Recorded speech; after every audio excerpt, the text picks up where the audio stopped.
Hello students, I am Barsha.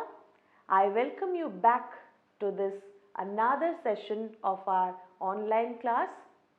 Today we will resume the previous chapter, Walls Tell Stories. We had already learnt so many interesting facts about the Golconda Fort and how it helped the soldiers and the king to avoid the enemies, and I do believe that we are going to learn more interesting facts about this fort. So gear up yourselves and get ready to learn more about the chapter Walls Tell Stories. Now let us move to our next part. Why these attacks? So now the students were discussing whatever they have seen and observed in the fort. While we were all talking, Sridhar called us to see a big gun that is known as a cannon. We ran up the steps. Shailaja says, this must have been the Sultan's big gun. Didi says, this was used by Aurangzeb. His full army came with their guns and cannons to attack, but they could not even enter the fort. For 8 months they camped outside the fort. So Sridhar suddenly locates a very big gun, which is usually known as a cannon, and all of the students went up to the steps to see that. And Shailaja told that this would have been the very big gun of the Sultan and the Sultan might be using it.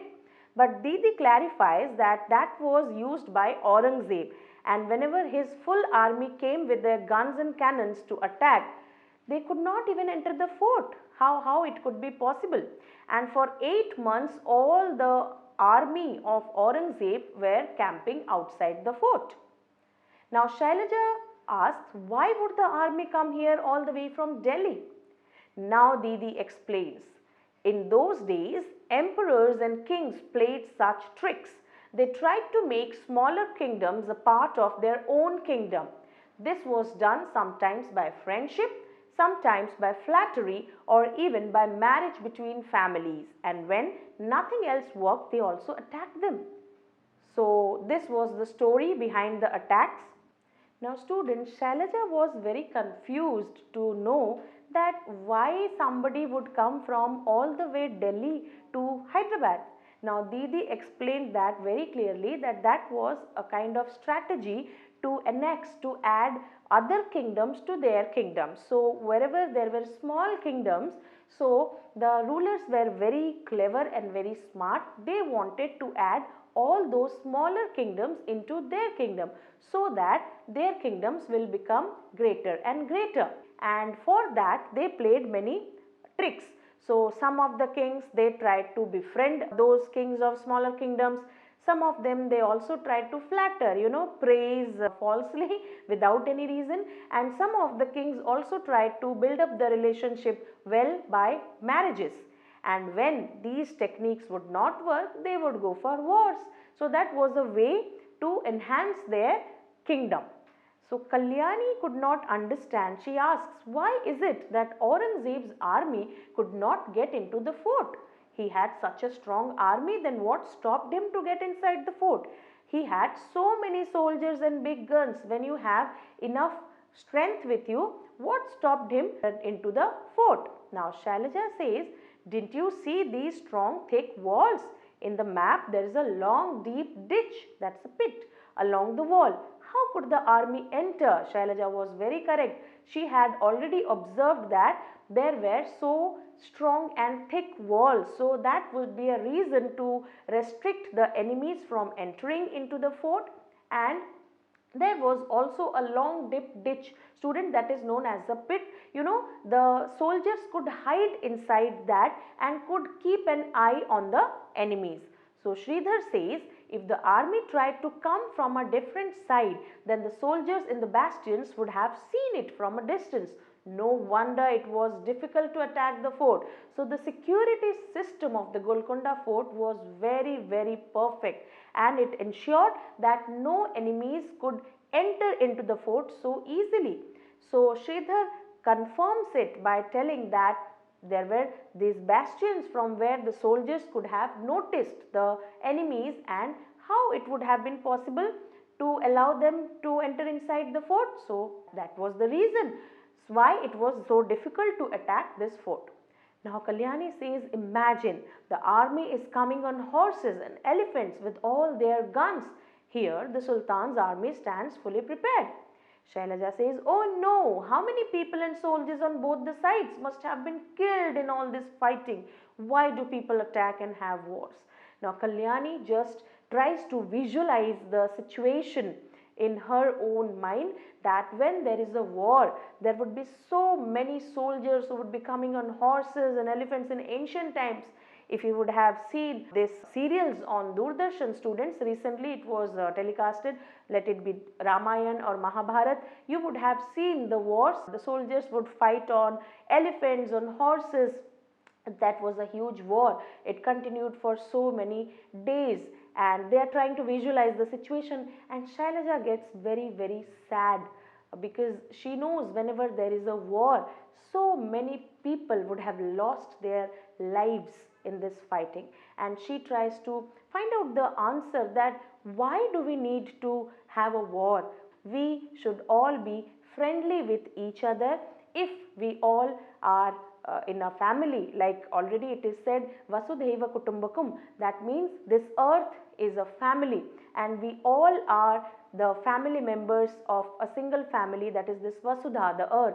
So if all of us will treat this as one family, then these wars are not going to happen. But we human beings are so selfish and mean that we keep on fighting for silly and petty issues. Because of these boundaries and borders, we have so many wars and fights, and the result is losing the lives of many people.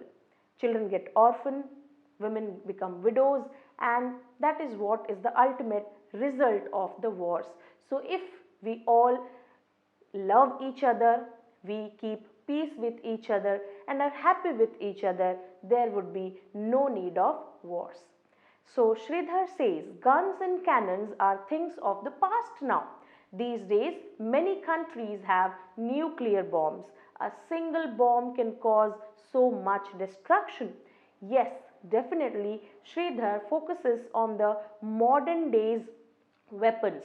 So in ancient times, those were the times when there were no modern weapons, there were the usage of guns and cannons, the big guns.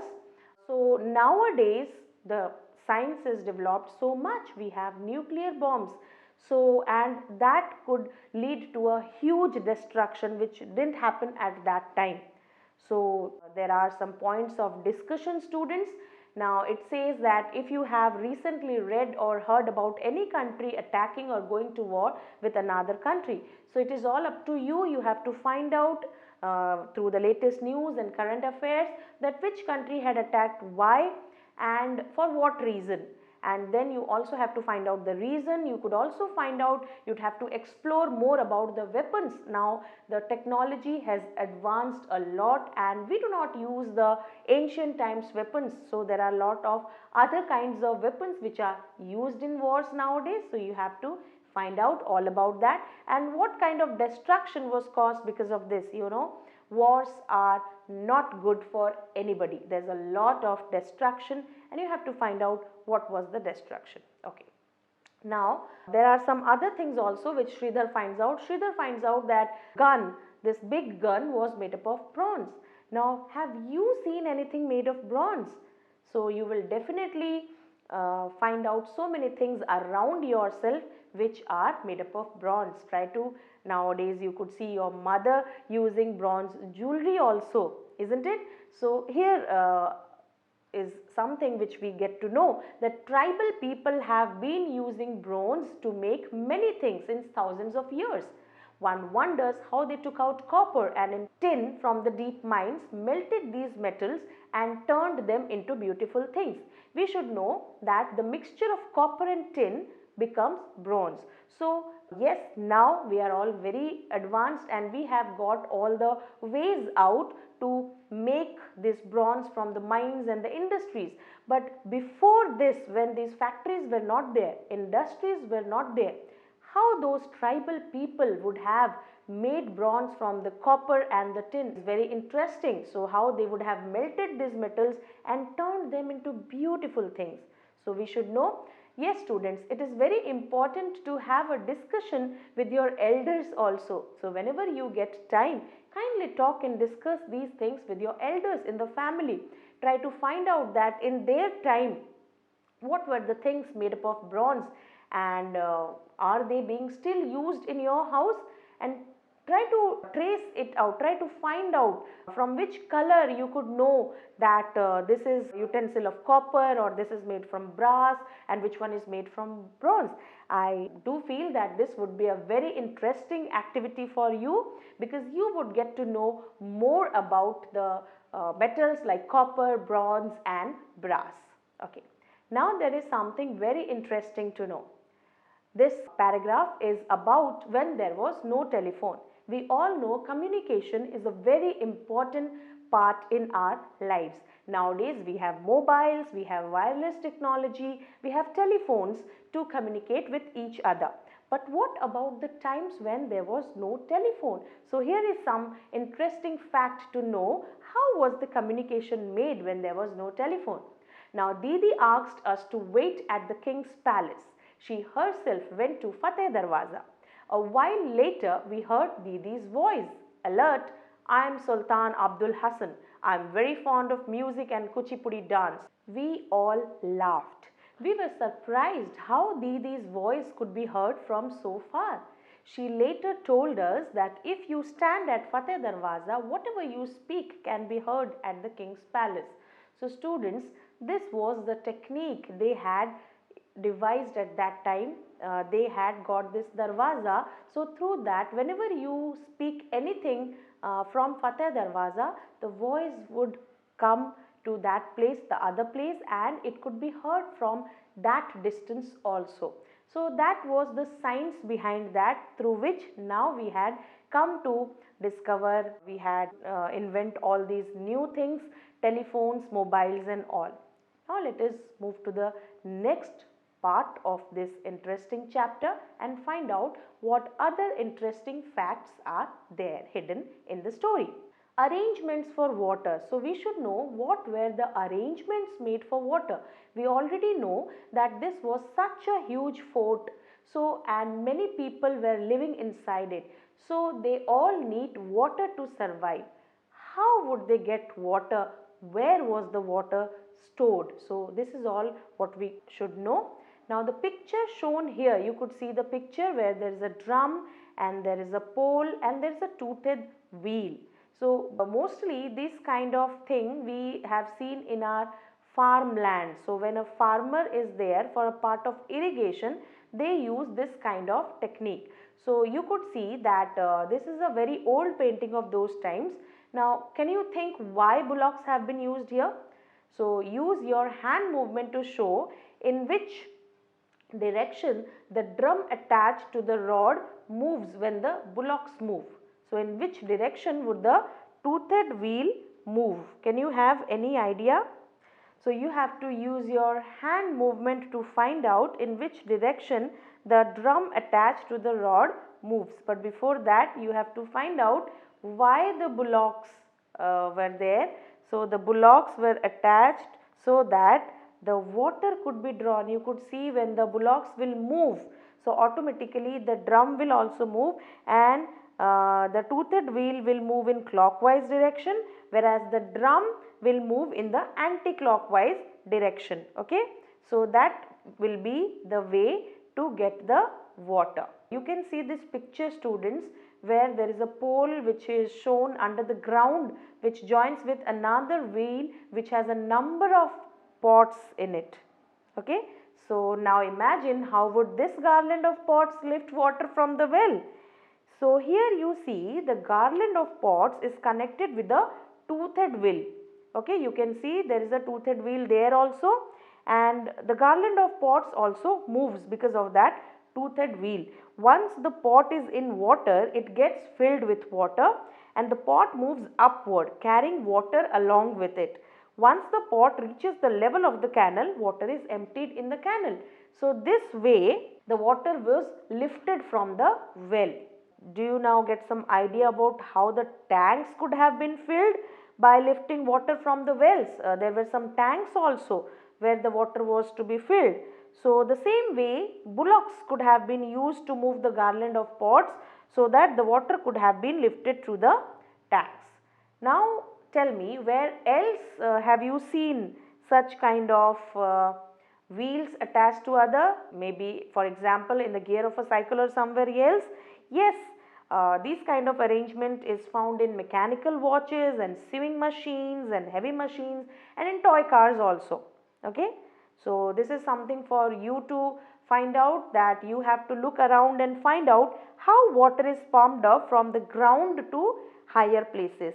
Technology has helped us a lot to achieve. So you will find this electric water pumps are there everywhere, which lifts up the water to a higher place in just a few seconds. In all our houses there are these electric pumps and the tanks are up on our roofs with the help of this electric pumps. Still there are villages where the same old way of the bullocks to lift the water for this purpose.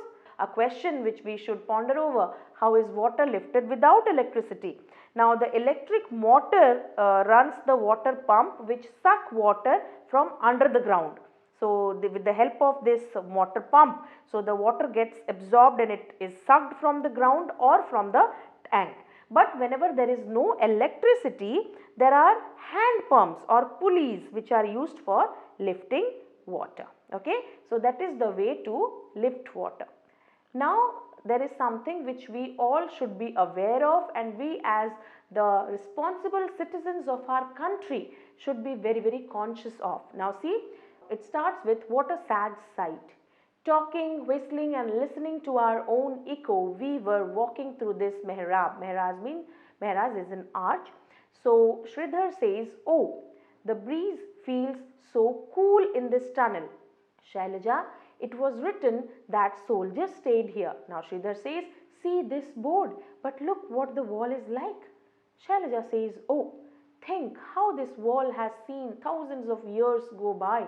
It has seen kings and queens, horses and elephants, war and peace, but we have spoilt it in just a few years. Kalyani says, I don't understand what kind of fun do people get in writing their names all over the place like this. So they were all enjoying, exploring the fort, and they were walking through that mehrab, which is an arch, and Sridhar finds the breeze which was blowing was very cool in the tunnel, and Shailaja finds the board where it was written that the soldiers stayed there. Now Sridhar says, look at this board, but look, how does the wall look? Shailaja is really very much upset by looking at the wall, because the wall is such an evidence of all the ancient stories which has all happened those years ago. It has seen all the kings, the queens, the horses, elephants, war and peace.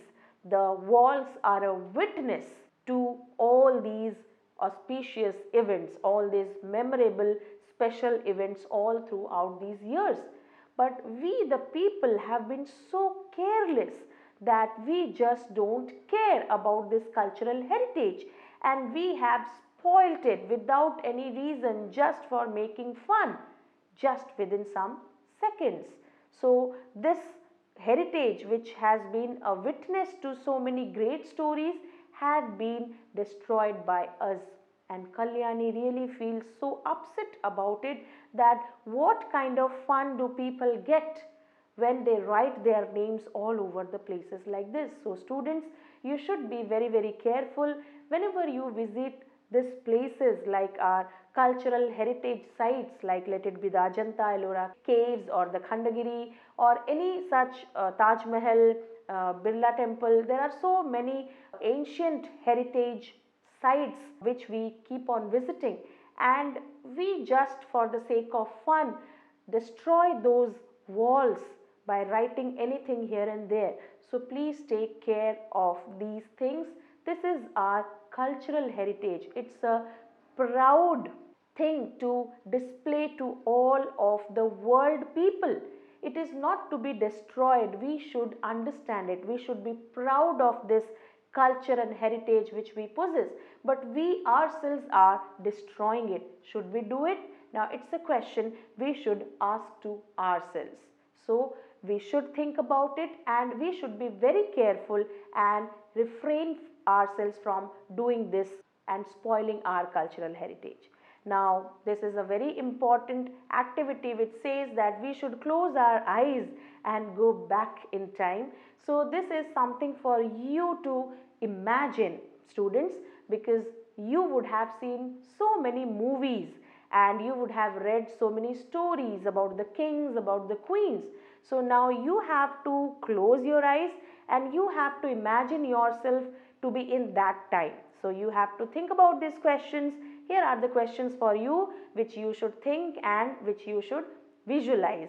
What is the Sultan doing in the palace?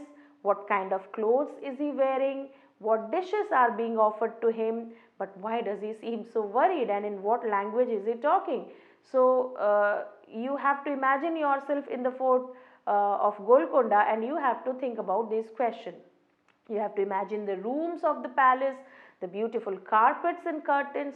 Be a character of the story which is being played in the Golconda fort. Okay, so you have to imagine yourself as you are the king or the queen or a soldier or a person in the Golconda fort, and then only these pictures will flash in your mind.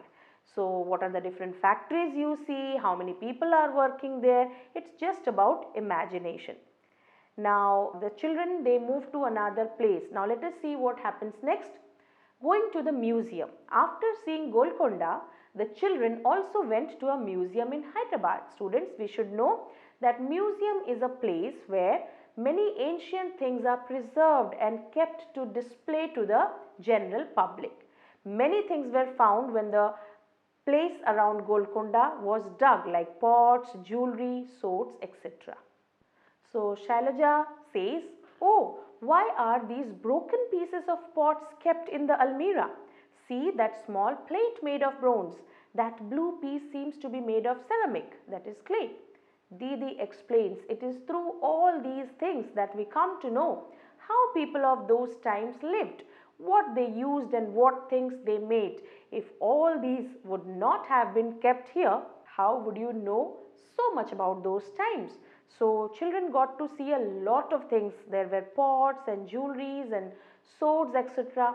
And Shailaja could not understand that why the broken pieces of pots were kept in the almirah. Some were made of a bronze and some were made of ceramic clay. Now Didi explains it to her that these are the evidences, these are the glimpses of our ancient history. Through these things only we could know how the people survived at those ancient times, how were they leading their lives, what things were they using at those times. So through these things only we get a glimpse of our rich ancient history. So that is why museums are there. We have a lot of museums all throughout our country. One of that is in Hyderabad, one is there in the Kolkata, one is there in Delhi. So in Bhubaneswar also we have a museum which tells us about our rich cultural heritage, and we all should get to see these museums and find out about our rich history. Okay, now there is something for you to do. You can make your own museum. See, Rajni teaches in a government school in Malappuram district in Kerala. Together with the children of her class, she has collected many old things from all the houses, like old walking sticks, locks, umbrellas, wooden slippers, you can say karao, pots, etc. They also saw what these things look like today. Rajni and the children put up an exhibition which people from the neighborhood came to see. You could also do this. So this is something for you to explore. Students, there are many things in our own houses also which belong to the ancient times, to the old era. There would be some utensils which our grandmothers or their mothers would have been using all throughout the time. So we can collect those old items and could display them, and this would be a great experience. That would be a great adventure for all of us. People will come, people will get to see, and the next generation, those who are younger to us, will get some idea. Even we will get to learn and know more about our culture and traditions. Okay. Now there is a painting for you to look and observe. This is a very beautiful painting, and there is a very beautiful story also hidden in it. So this painting is basically 500 years old, and it shows Agra fort being constructed. We all know about the fort of Agra. So this is the story of Agra fort when it was being constructed.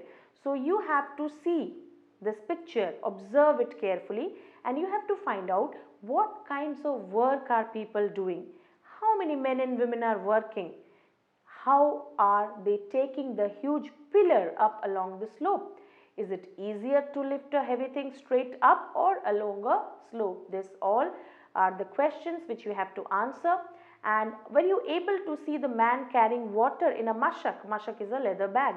So there are so many things hidden in this chapter, and which you would see carefully and which you would find out very interesting. After reading the chapter, you have a writing assignment for you. So students, you explore your surroundings and then you can write what kinds of pots have you seen around you, and try to talk to your grandparents and other people around your surroundings and try to find out like what other kinds of pots and pans were being used in their times, the people, those who belong to the previous generation. And if you have ever been to any museum or heard about it, then you can share your experience through writing about it. Okay. So you can also make a survey. You have to go out, you have to explore and find out if there is any old building or any monument which is near your house where people come. If you are staying in a tourist place like Hyderabad or Delhi, you would have something near your house where people would be going to visit.